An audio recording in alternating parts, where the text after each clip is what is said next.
Hello, everyone, and welcome to episode lucky number 13 of the Loud Love podcast. I'm your host, Vinny Marone, and whether you're tuning in to the audio version or watching on your favorite podcast platform, you might notice a little bit of a difference, especially if you're watching. Behind me is an enormous, gigantic version of the Loud Love logo. It was designed by a great artist out of Virginia named Hamilton Glass. Ham is a really gifted artist who creates a lot of artwork based around his architectural background, and his graphic design is just second to none. I strongly suggest you check him out. You can check out his website at whosham.com. That's WHOSHAM.com. You can also find and follow him on social media at Ham Glass. And you'll be seeing a lot more of this banner here on the podcast, as well as when Loud Love plays out live. Speaking of Loud Love playing out live, my good friend and longtime Loud Love collaborator, Alex Cross, he's on the show today. Finally, we get to have a conversation with my buddy Alex Cross. I'm particularly stoked for this episode because not only do we talk about music stuff, which is a pretty standard topic here on Loud Love podcast, but we also go into some other really cool stuff, like what Alex is up to on his downtime, kind of what inspired him to get into music and the arts and how it ties into his personal life. And I really like how Alex's story, it can really inspire other people, no matter what your goal is, no matter what you're looking to do, whether you're, fresh out of high school, or if you're in the middle of your life, middle of your career, and you're looking for something different, a big change. It's really good inspiration on how to take that next step, take that leap forward, and do something that you love day in and day out. They always say that the best job in the world is one where you don't feel like you work a day in your life. And Alex gets to do just that. And we're going to talk about that today. The conversation was so cool. We didn't even get to play the rapid fire round, which is the game that we play at the end of every episode of this podcast pretty much. And it really was just because I got caught up in a conversation with my friend, And that's what I love about doing this thing is, whether I've met someone just once or twice, or if I have a, long-standing friendship with them, the conversations on this podcast are really what it's all about for me. It's why I continue to do it. And I hope you had as much fun listening to it as I had sitting down with Alex and chatting about it. Let's see, aside from my conversation with Alex, what else kind of happened in between last episode and this episode? Well, I went up to Red Bank, New Jersey, which is, if you're familiar with the View Askew universe, or if you're a fan of Kevin Smith or Jay and Silent Bob, you might know that Red Bank, New Jersey is kind of like the centralized hub of all things Kevin Smith. My brother, we're not brothers by blood, but a guy that I've known pretty much my whole life. My kids call him Uncle Jared.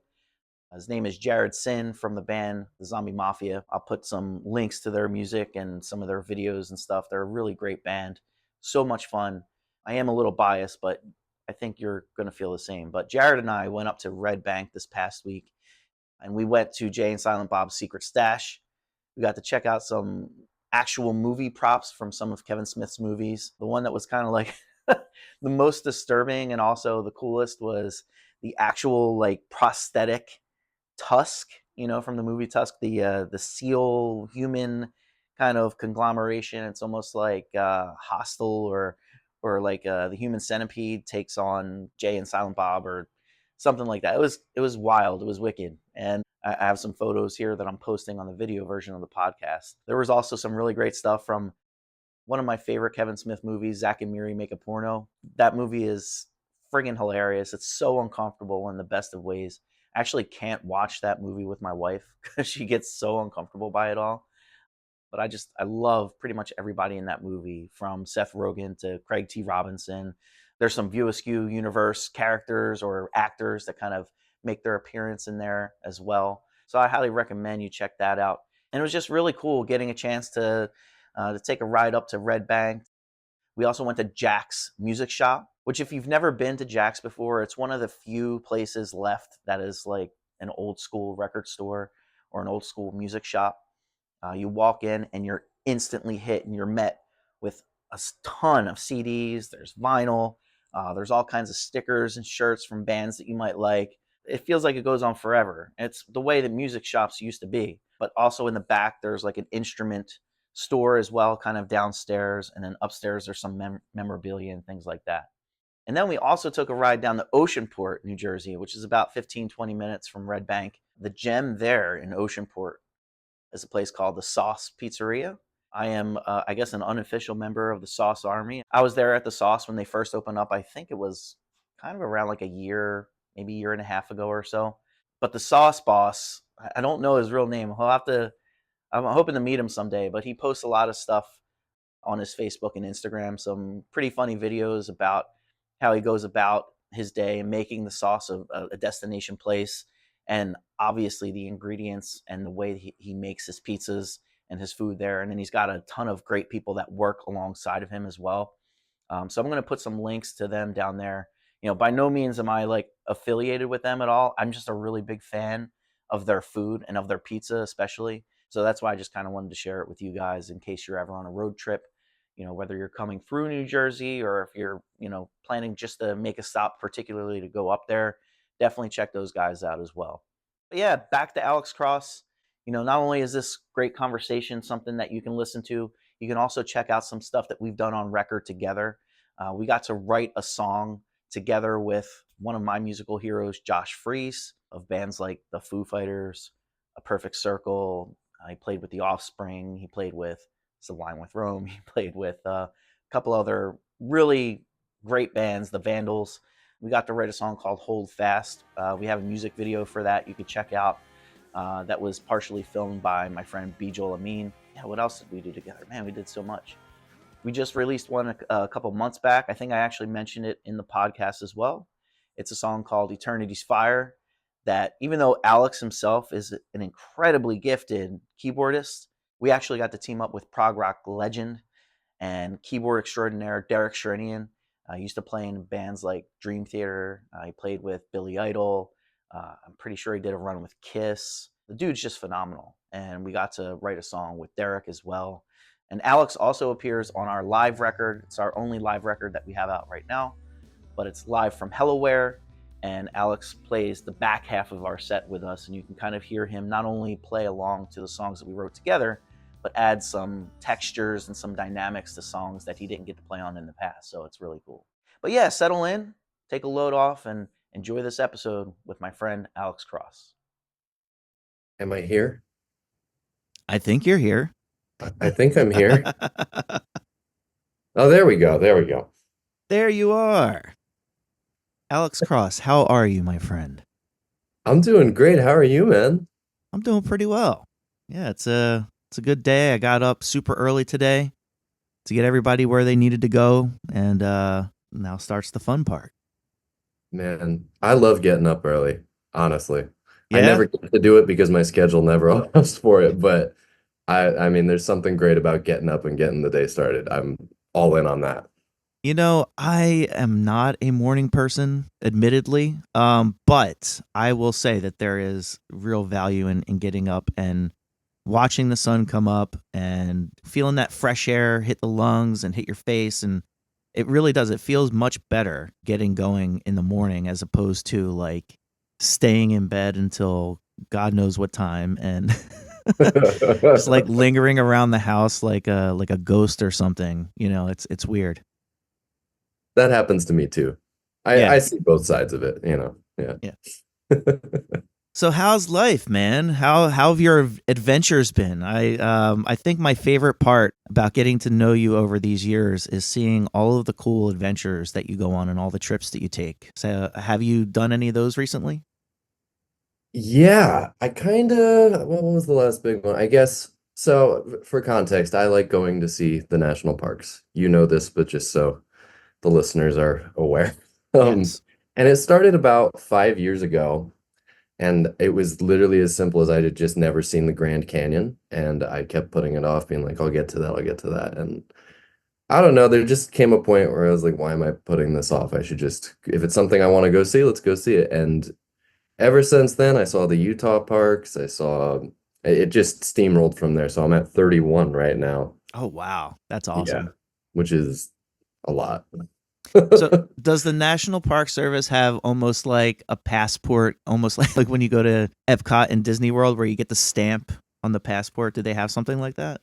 They did, you know what? I think I have it right here, actually. Oh Oh yeah. yeah, perfect. I wasn't planning on bringing this out, but this is my passport to your national parks. And it's literally exactly what you're describing. There are little stamps that you get at each space. You go to the visitor center.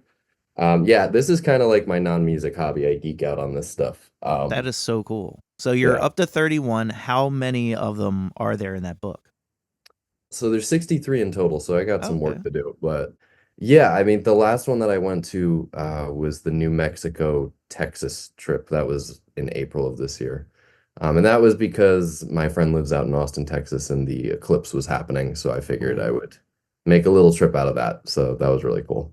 So you got to see the eclipse in that part of the country while you were like hiking and stuff? Is that Yeah, so it started with hiking. Like I started in New Mexico and hit White Sands, Carlsbad Caverns, which by the way, highly recommend to everyone. That one surprised me. And then made my way over to Big Bend and then, further east toward Austin. The cloud coverage was a little questionable, but it kind of opened up for about 2 minutes, so we got to see it, which was really cool.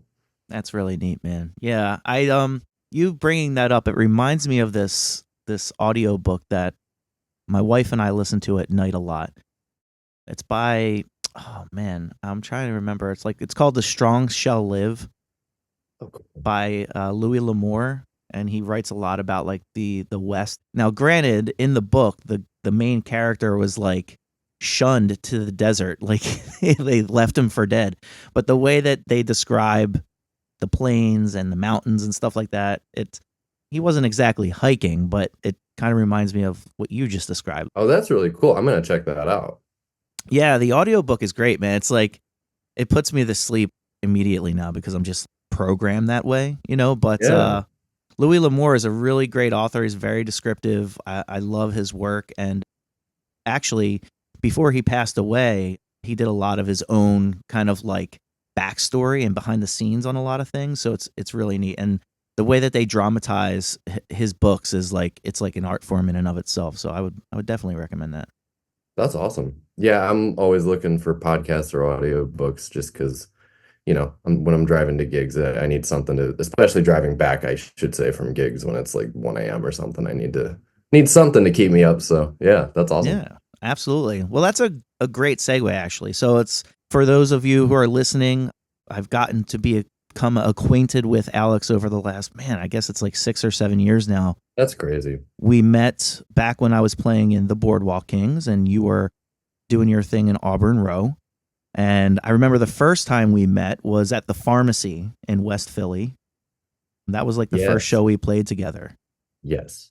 So, if you don't mind, just kind of telling folks a little bit about your origin story, what got you passionate about music, how it came into your life, and what you do. Sure. Yeah. I guess I'll start at the beginning. I started playing piano when I was 4 and still do. That's kind of like my main thing now. So what is it? That's 27 years. Oh my gosh. Every time I say it, it keeps going up. And yeah, that's crazy. Yeah, yeah. Time is a bitch.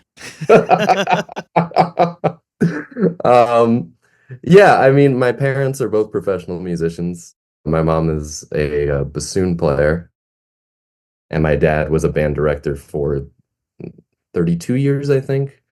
So music was always just a big part of my life growing up. It seemed inevitable that in some way it would end up in my life. I just wasn't sure how. And between that and like my parents always putting on Earth, Wind and Fire or Chicago, Beach Boys, I think it just kind of naturally segued indirectly into a love for jazz because that was kind of the big thing when I was in middle school. I couldn't play piano in the marching band, but I could play it in the jazz band. And that was really exciting for me because it wasn't just playing classical etudes or the stuff that I had been learning up to that point. And so I guess kind of Blue, the album Miles Davis was, it's a cliche, but that was definitely the first record that kind of piqued my interest and had my ear going like, what is that piano player doing? Because that's pretty cool. And it just kind of steamrolled from there, man. Like to a degree I never thought was going to happen. I just started checking out different jazz records, Bill Evans, Herbie Hancock.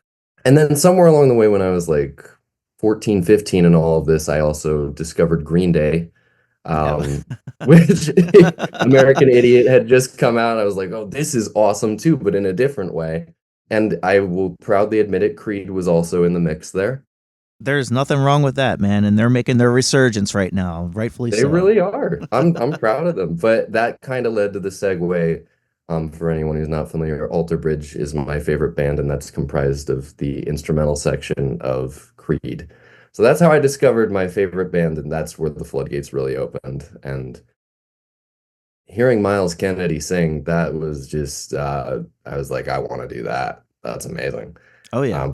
But yeah, that kind of opened the alt rock floodgates to Breaking Benjamin, Shinedown, and eventually led to Auburn Row. So, and I'm still doing like a mix of everything. You are, and the way that you blend it together is what makes me such a huge fan of your work. And to say like Herbie Hancock and Creed in the same sentence, it might sound like a far-fetched thing, but in all honesty, I mean, like, hey, music is music. I mean, look at Mark Tremonti. He's the cornerstone of Creed and of Alter Bridge, and in his free time, he sings Sinatra, and he not only sings Sinatra, he does it phenomenally well.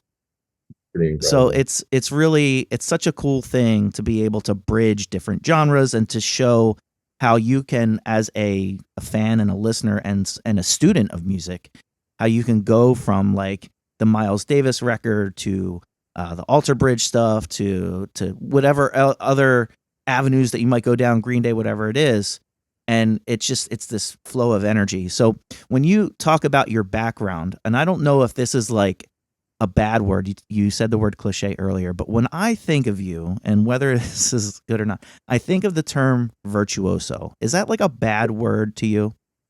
No, not a bad word. I mean, that's a huge compliment. Um, it's funny, like I guess in my mind, when I think of someone who's virtuosic, it's someone who can just naturally do things. Like it's great if it's coming across that way. I like, ooh, it was not always like that. So yeah, for me, it was a lot of, hitting the woodshed and like working on my ears, working on my proficiency on piano, working on the vocal chops. So yeah, I mean, I don't think virtuoso is a bad word at all, though. Thank you. That's really kind. Well, I mean, just listening to your playing, I mean, you have some of your solo stuff out. Obviously, you have some stuff out with Auburn Row. People can see you play live in various forms with various artists. But really, like your chops really do come across that way. And I know that there's a really fine line, and it's a blurred line between virtuosity and putting in that like grueling, backbreaking work, right? So, Totally. like, how would you say music relates to other things in life when it comes to that? Like, where something might come natural to someone, and someone has to put in the work. You know what I mean? Ooh, that's a good question. I mean, I think it's a multi-layered thing because everybody's got a different skill set. Like some of the vocalists I work with, it's kind of the exact inverse where their vocal stuff came so easily to them and they've always just been able. My friend Matt is just an incredible singer and he has never had a vocal lesson in his life. Whereas for me, it was like the piano made more sense, but I wanted to sing, so I kind of like had to more in a step-by-step process figure that out. But how that relates to life, I mean, it actually reminds me of jazz improvisation, where, it could be just based on what you're hearing in the moment. It could be based on how you're feeling. It could be based on something you experienced if you're thinking about that. And I think all of that ties into music in one way or another for sure. Yeah, music, passions, even like, everyday career stuff. I know for me, like, I was in a career field for the better part of 2 decades. And then I decided, well, not decided so much as it was kind of decided for me. Like, I just hit a major wall. Like, I just burned out from it completely. And I can't even like think about doing that line of work anymore. And over Yeah. the last few years, I've been literally dipping my toes into such a variety of different things, and none of it comes natural. Everything I have to like pour myself into just to learn how to do these things. And yeah, man, it's one of the it's inspiring to hear someone like yourself. Like if I listen to your record, it sounds so natural, but it's inspiring to know that you're the guy who's putting in that work. You're putting in the hours, you're putting the blood, sweat, and tears in, and it's paying off. So what are like, I know we talked about Auburn Row. I know you have some solo stuff out. Like, what's like the projects you're working on in this moment, and like, what are some of your favorites to do? Yeah. So I guess the most recent two, and there might be a third eventually, were the solo records that were totally improvised, which is kind of a crazy concept, but I don't know. I wanted to put something out in relation to my experiences at those parks, but I just wasn't sure. I didn't want to write lyrics. I didn't want to write composed songs. And so I kind of went into that idea of like, what if I just play something while I'm thinking about it or looking at a picture of it and see what happens. And the first record, The Beauty Within, was all piano. And it's also touching on the idea that like it's not going to be perfect. You're probably going to flub a note, but like whatever, like who cares?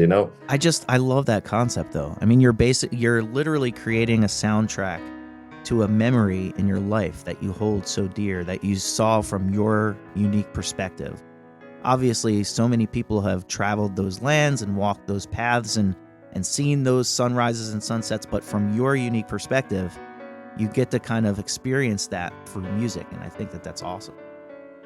Well, yeah, thank you. That's exactly what the goal was. And yeah, I mixed it up with the second one a little bit. I just would like find a synth patch or a keyboard patch that I thought, yeah, that kind of works for this, but then I would still just kind of go off and see what happens. Then I'm also working with this amazing vocalist, Brandon Molden, who you probably haven't heard of him yet, but you will. He is insane, and we have a jazz record, like strictly pretty straightforward with some of his originals and arrangements kind of queued up. We're just kind of putting some finishing touches on.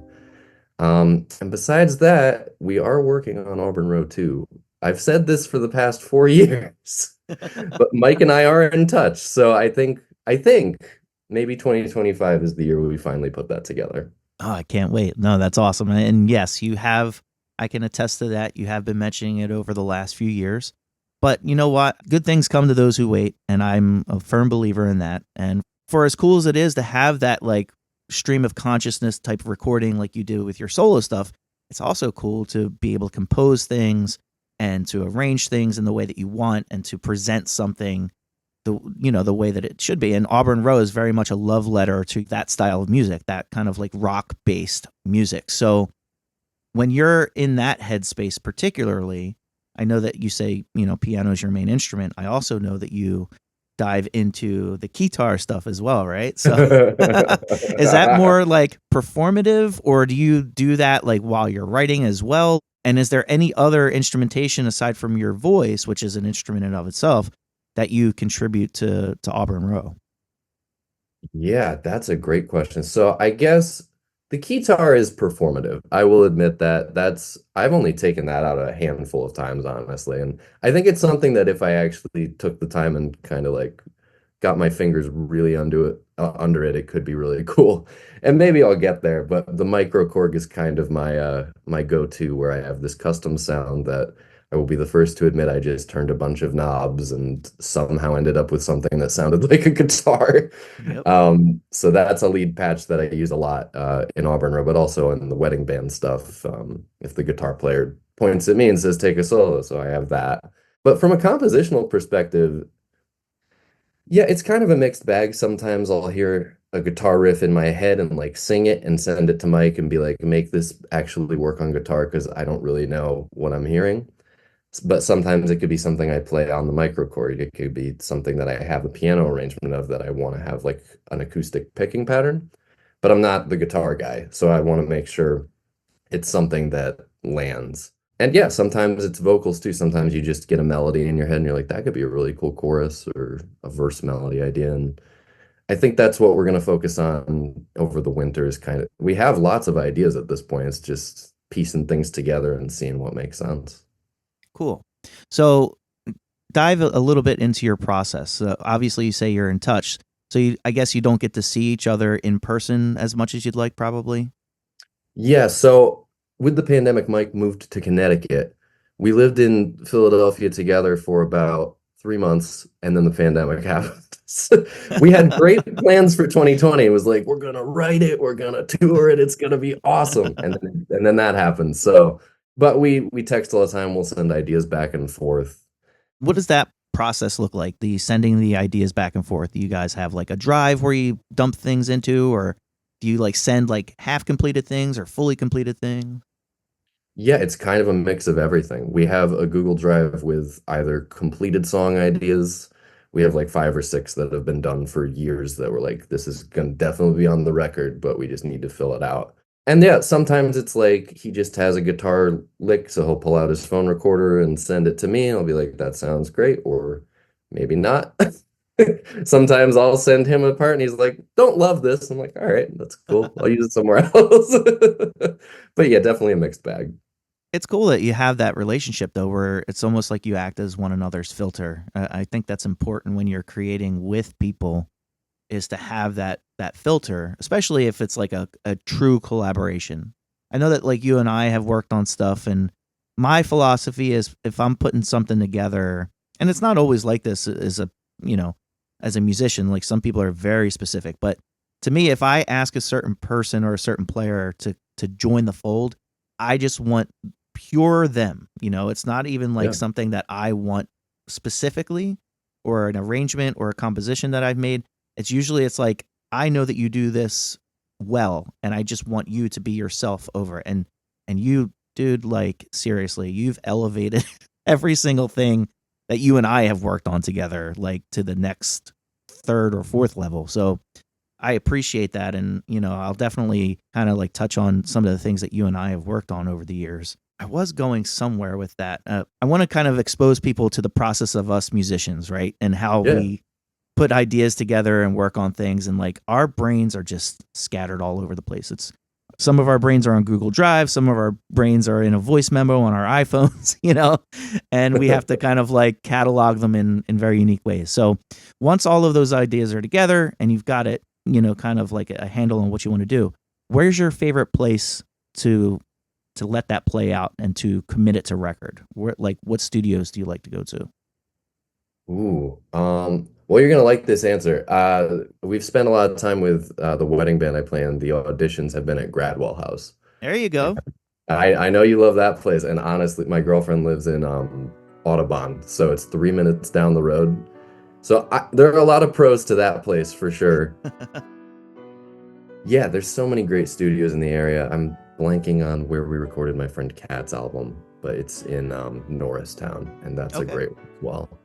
And really quick, just circling back to putting things together, I think the bottom line for Mike and myself that we both agree on is just what should the song sound like naturally? Like, don't force a part in just because it's a cool part. Does this sound like it should? Like, if you heard the song on the radio or just in your general listening, would this sound like a completed song with no, that doesn't mean there can't be surprises, but just does this sound natural? I think that's important. Yeah, for sure. Yeah, the Gradwell House, I talk about that place on almost every single thing that I do. But it really is. It's such a great place. They tailor made it to sound good. I bring that up all the time, that they gutted out a building, and literally every spec was chosen so that they get the best sound of it. And I feel like their live room, is that where you guys rehearse, in the live room, or do you rehearse downstairs? In the live room. Yeah, Yeah. it's awesome. Yeah, it sounds incredible. And one of my goals as a musician is to that Foo Fighters project, Sonic Highways, where Yeah. they went around and they recorded in these incredible studios, and they all had a unique tie to that particular city's scene. I really want to do something like that. It's not in the cards right now. Like, I still have young kids and stuff like that. But once I get a little Sure. older, my plan is, whether one person hears the final product or 100 people, it doesn't matter. Like, I want to travel around and get the experience of recording in these different places. And one place I want to go to so bad is Abbey Road, just I because knew you were going to say it. yeah. I knew it was coming, and I agree. Yeah. Studio 2, I just want to set up in there and write a song and execute it there, and then obviously take the photo out in the street and all that stuff. So like, do you have a dream kind of spot where it's like that for you? Maybe not even like to record, but even like to play live. That's such a good question. I know that I think it's in Colorado, is that Red Rocks Amphitheater? That Yes. comes to mind just because it combines literally everything I love. That would be amazing. Mm-hmm. But also, I mean, honestly, any experience, I feel like exactly what you're saying. It's not about how many people listen or who listens. If you get that experience and you take something away from it, then that's amazing. And I mean, there's so many amazing places. The Sphere comes to mind. I know that's a newer one in Vegas. That just looks awesome. All right. Yeah, so all sorts of like, get me everywhere. I'll play anywhere. Let's do Yeah, it. Red Rocks is so cool because it reminds me of those kind of like those archaic amphitheaters that you see throughout like Europe and stuff like that in the Middle East. Yeah. Speaking of the Beatles, I remember that was like one of the ideas that they had for the Let It Be record, right? They planned on recording it like at an outdoor, like Old Stone Amphitheater or something like that. I don't know if you're familiar, but I'm not, but you know, it's funny. I respect the Beatles. I'm not super deep on like the intricacies of their history or anything. So, which is weird. Admittedly, I love their albums. It's just, yeah. I mean, for me, I'm not like I'm more of a I could tell you a lot more about Metallica's history than I can the Beatles. But yeah, I'm of the mind where it's like I love most of their records. I'm starting to kind of dive into the history a little bit because it's really it does fascinate me that like people who they regard as like the world's greatest band of all time were like active in this like really short span, in the Yeah. 60s. And that just like fascinates me and how they like we talked about work ethic earlier, right? Like they literally just churned stuff out. It was their job. And I find that so fascinating that like some of the people that were you connect emotionally to this thing so deeply that was almost like regimented in a weird way. So it Yeah. like that kind of dichotomy is just like it messes with my brain a little bit. But all that to say, Red Rocks is awesome. I mean, yeah. And it's so interesting too, because I think we can both speak from experience. Churning out that much material and to make it good material in that short time frame, that's very hard to do. So credit where credit's due. That's incredible. Right. Speaking of taking time to do stuff, you and I have been working on some things. Oh yeah. I'm finally I think I'm going to release that song. I've been trying to get so I had the drummer that worked on the one song Eternity's Fire that you and I did together. We've done a couple things, but I've tried to get him to redo his drums for it because I lost or he never sent the original tracks or whatever the case might be. Ooh. And he's always so busy. So I have it's not perfect. I can't like, really dive in and get the multi tracks and like mix it the exact way I want it, but I have like Yeah. what you've heard, which isn't too bad. So I think I'm going to just release it like that and kind of bite the bullet because I think the way it is sounds really good. So if you wouldn't mind, just like telling folks a little bit about that, what you can recall from it because we worked on it so long ago. I think I'd mentioned like I want that kind of Miles Kennedy vibe, and you delivered in spades. So take me through that a little bit and how you felt about that.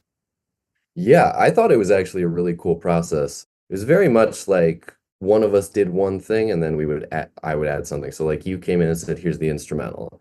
And I said, here's a vocal melody idea, but I don't have any lyrics. And then you were like, well, good news, here are the lyrics. And I was like, okay. And I came up with a part for the end. And then it was just kind of done. And it sounds really awesome, I think. So Yeah. that was cool. Yeah, I'm excited. That song, it was co-written, the instrumental part by myself and the guy who started Loud Love with me. His name is Pat Mitchell, and Yeah.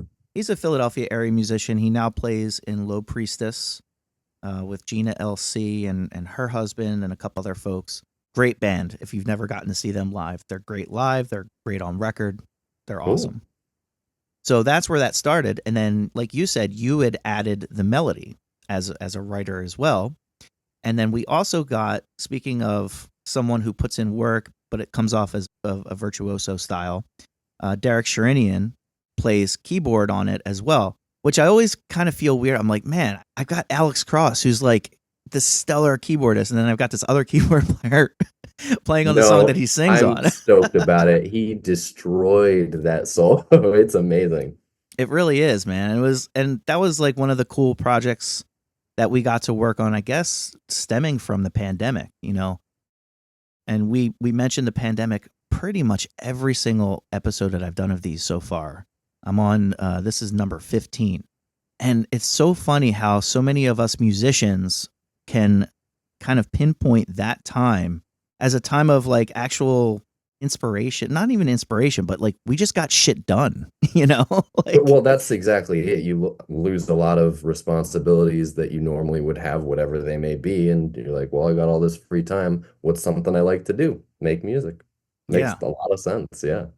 And it was really easy to get in touch with you know, like I love working with people who've been in the industry for a long time because you can just learn a lot from them. You sit under their learning tree, you find out what their process is like. And some of it, yeah, I mean, I guess you can look at it as clout. I've never tried to use people I've worked with as like a clout mechanism per se. I just think it's really cool that I got to make music with them.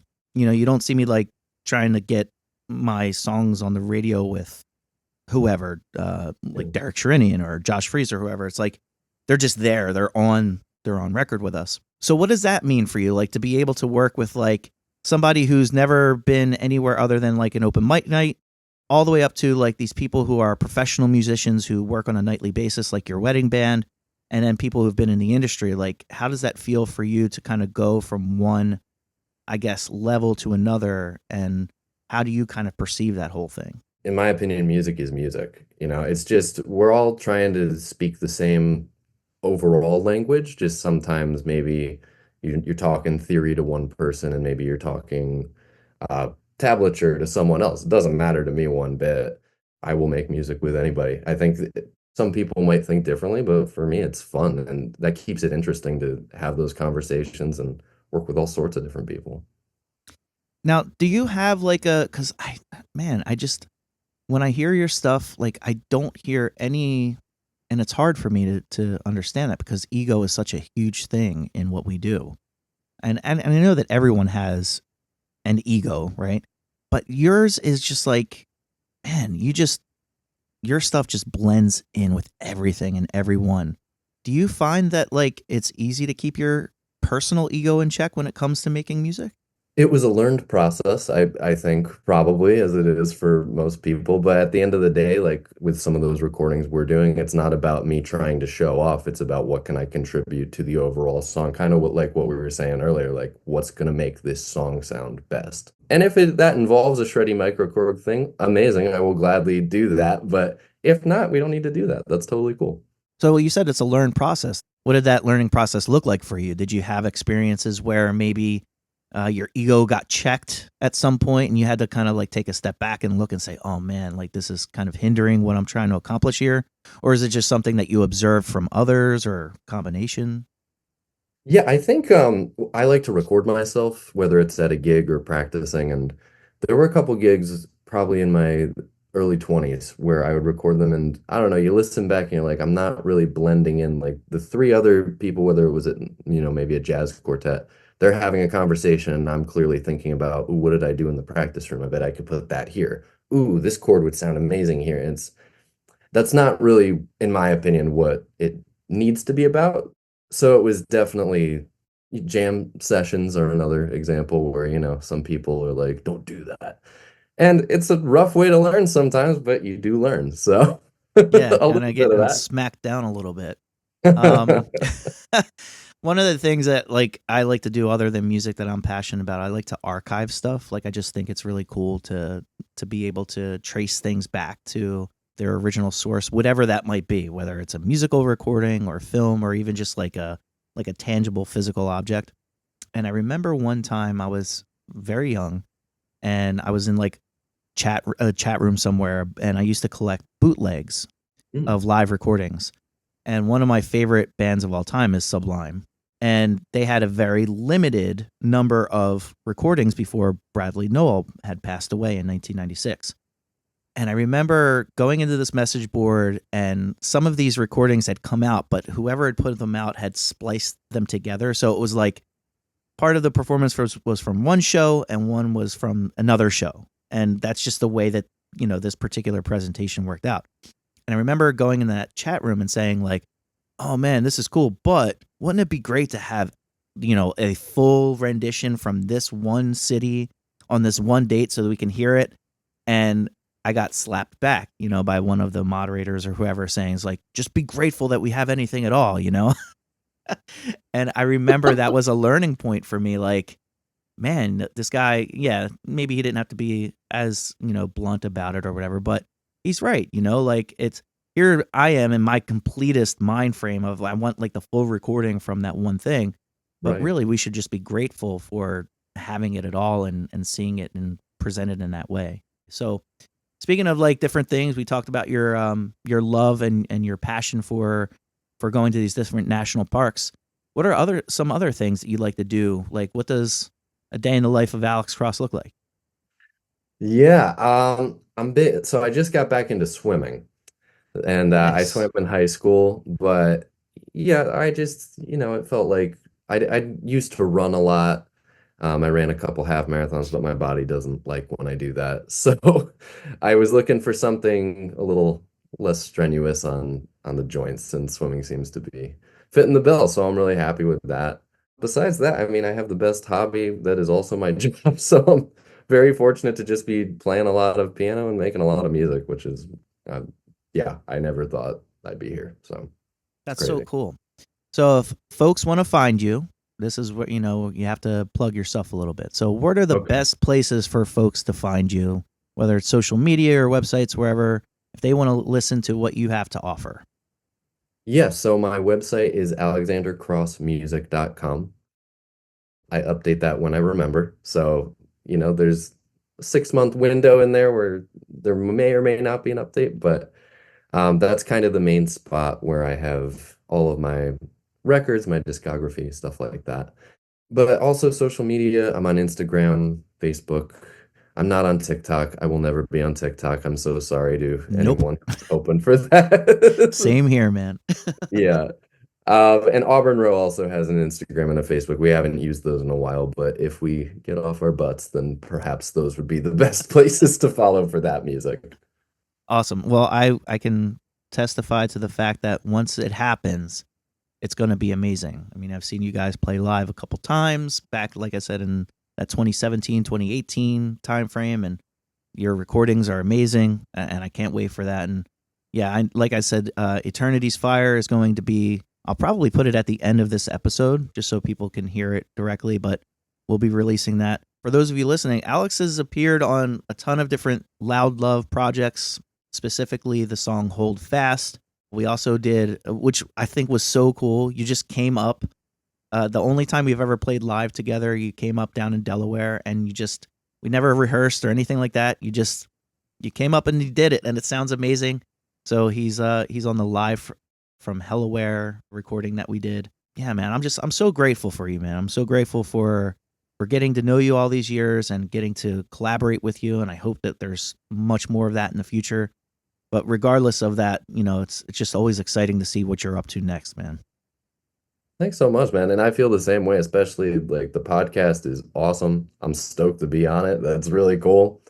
I'm definitely going to keep listening, and yeah, for all your music stuff as well, whether it's stuff we collab on or just stuff you're doing outside of it. I'm all in. It's awesome. Thanks, man. Well, Zoom is going to kick me off in exactly 1 minute. So what I'm going to say is, dude, the invitation is always going to be open for you. You are welcome to chat anytime. Obviously, we can chat otherwise as well if you want to ever go out and have a beer. But if you wanted to come on, talk about whatever music, life. If you want to go dive deep into like these hikes that you've been on and these national parks you've been to, I would love to learn about that. So please, man, keep in touch and we'll make this happen as much as you can. Absolutely. Yeah, I would love to. That sounds really fun. Awesome, man. Alex, thank you so much, dude. Thank you, dude. Great Uh, talking with you. yeah, you too, man. I hope you have a great rest of your day. Yeah, you too. All right. So thank you so much to Alex for spending time and chatting with me. I'm sure it's not the last time you'll hear of him on this podcast. Definitely not the last time you'll see him with Loud Love. We're actually putting something together right now, and hopefully Alex will be able to come out and join the stage with us again in the future. But, what's in store for episode 14? Speaking of other collaborators that I've done work with in the past, if you go on the Loud Love Spotify channel or Apple Music or Bandcamp, wherever you go, you might notice a lot of works with Dags. My friend Mike DiAgostino goes by Dags. Wow. He's a prolific writer in the sense that he writes all types of poems, songs, stories, and he puts out a lot of stuff, but it's all about the quality too. It's never just about the quantity, it's about the quality. And Dags is one of the most gifted songwriters that I know personally. And it really is just a treat and a treasure to be able to create with him whenever we both have a chance to do it. I was fortunate enough to be asked to help him put together a couple of his books that you can find on Amazon. And we'll talk about some of that stuff in the episode, and I'll link to it so you can get a kind of like a sneak peek here as well. But my conversation with Dags happens next on episode 14. And then what would you like to say? What would you like to see? The best way to support the Loud Love podcast is just by sharing, just by listening and watching. So watch every single episode. I guarantee you will fall in love with these guests just as much as I do. And then share it with everybody who likes podcasts, whether you're a fan of music, entertainment, movies, or if you're just a regular day-to-day fan of life. We talk about all kinds of stuff here. So go check out the previous episodes, share it with your friends and family.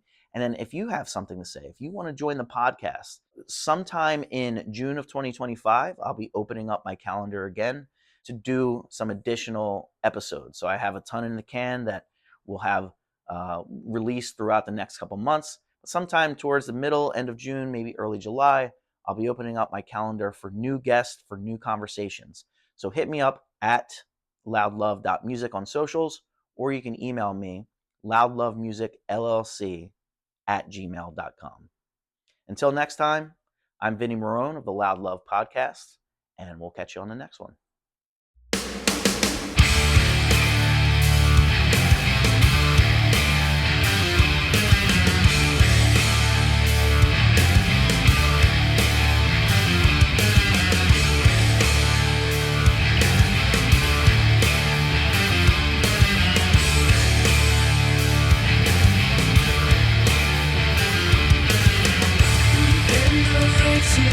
Treasures under sand in time.